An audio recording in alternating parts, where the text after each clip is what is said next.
16, verse 17, it states as follows.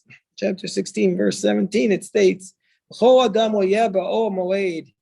shall be no person in the Ol Moed bevo lechaper hakodesh, when the Kohen Gadol and the high priest comes in to achieve atonement in the sanctuary, atzito. The Kohen Gadol has to be there by himself.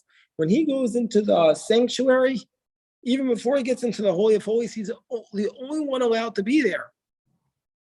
By the way, previously we were talking about the ritual of, did he put the incense on the fire pan in the sanctuary in the Holy of Holies? Nobody would have ever known.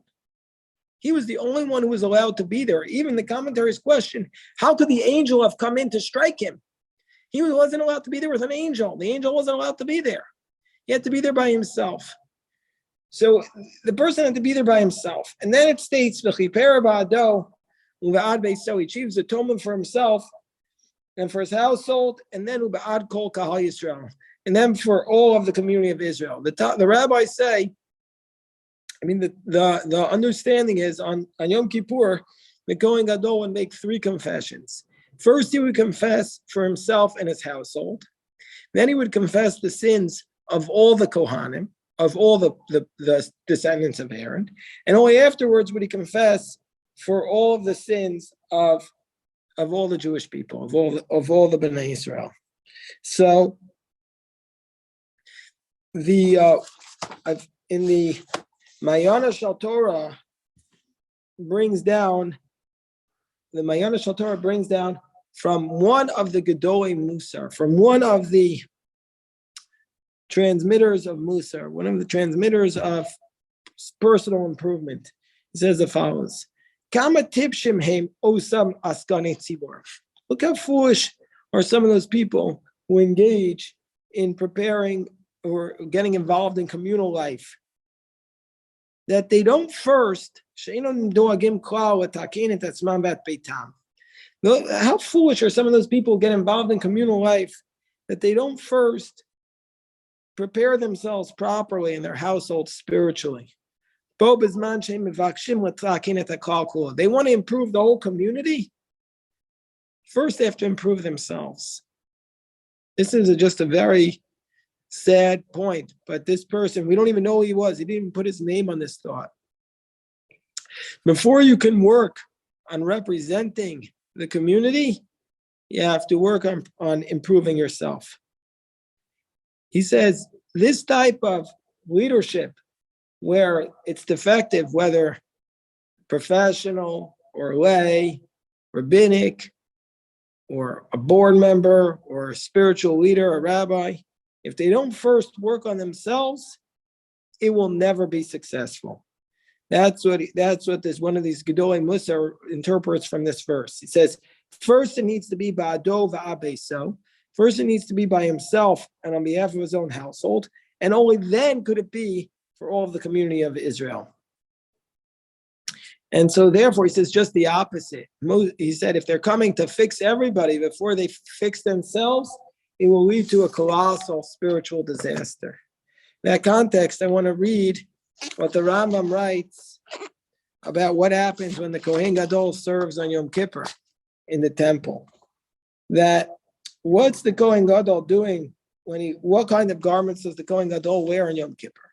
The Kohen Gadol, the high priest, Rashi tells us, based upon the Gemara in Yoma, that the Kohen Gadol, the high priest, when he does the service directly related to Yom Kippur, he only wears his white garments, which are 4 garments. But when he does the service related to every day, then the Kohen Gadol has 4 extra garments, and those are called the golden garments.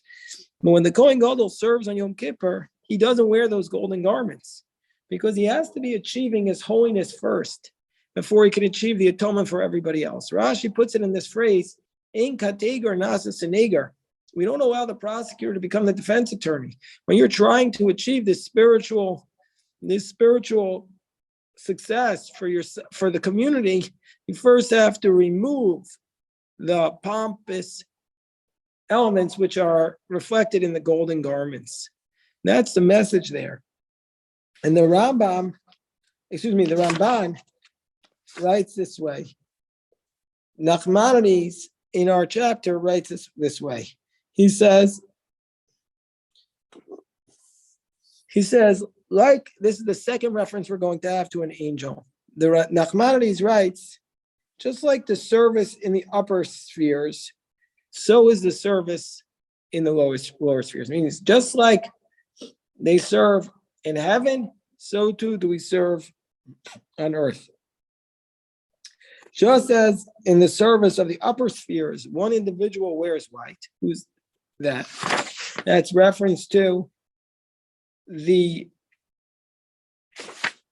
verse in Ezekiel 9:3 and Daniel 10:5.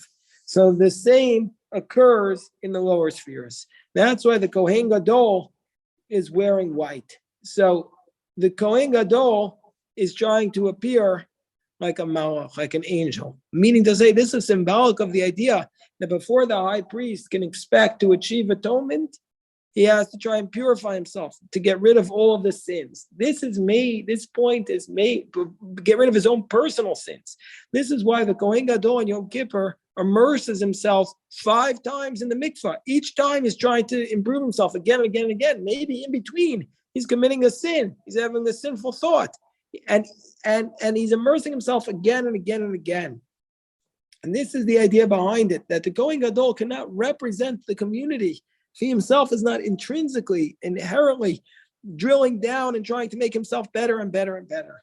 And unfortunately, this is a major problem we have with leadership, that people in leadership sometimes don't recognize that they need to constantly be working on their own self-improvement before they can really try to influence or impact others. So that's the message of why the Kohen Gadol first atones for himself and only then for the community. That's the message of why the Kohen Gadol has to wear white on Yom Kippur. That's the message of why the Kohen Gadol has to keep immersing again and again on Yom Kippur to remind himself that he cannot represent the people, he cannot impact the people unless he's constantly, overwhelmingly working on himself again. All the great sages were not embarrassed to say that they were always sinning and they were always needed to improve themselves. And their whole life, basically, there's so many stories of great sages their students heard them talking to themselves, criticizing themselves, and trying to do self-improvement. Rav Zusha and Rav Elimelech, whenever they would see a sin in others, they would never say that they saw the sin in others. They would always reflect and say that they themselves committed the sin, because you can only see a sin in others if you yourself are capable of imagining such a sin.